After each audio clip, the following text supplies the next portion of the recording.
Hey Matt, so funny story. This is the third time I've had to record this video today because I recorded it twice, once before I left for work and once while at work.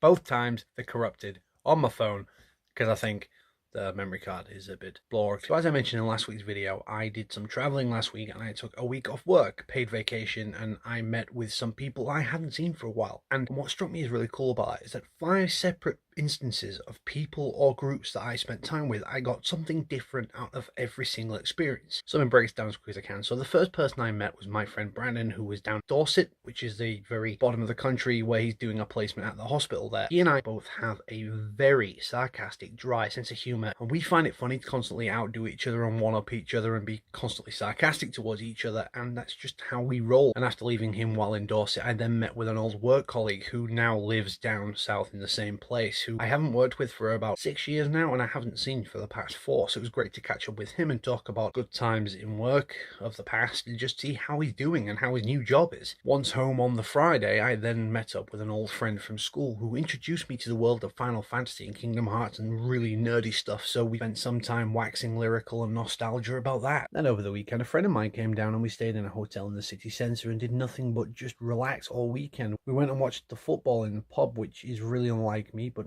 I enjoyed it. I enjoyed the time with him because that's what we wanted to do, so we did it. Josh is a very laid-back person, and the idea of constant sarcasm is just kind of doesn't really work with him, but because I've had my quota for the week being with Brandon, he and I just had such a chilled, laid-back holidays, and we talked about everything from movies to the human condition, psychology, politics, travel. We talked about it, we discussed it, and we just thoroughly enjoyed ourselves. Despite not seeing Josh for nearly 2 years, it felt like we hadn't been apart for even a week, and we just got on like a house on fire like we did before. And then finally, it was WrestleMania weekend as well as all this traveling around. So I spent 7.5 hours sat in a friend's house with a couple of other friends who we watch wrestling with every year. And again, that's something different, something we all have a shared interest in. Granted, I don't as much as the other guys probably these days because I'm too busy to keep up with it all, but it was a really great time and it was great catching up with those guys again. And I just find it amazing that I've taken something different away from all 5 scenarios, and I felt great about meeting up with my old friends again in 5 different ways, and it's just been a really fulfilling week. And I think I'm really lucky because I know people who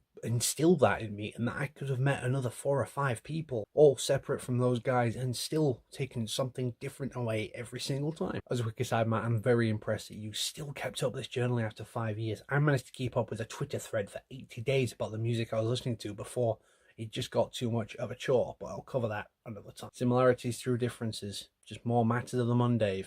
See you next week, Matt.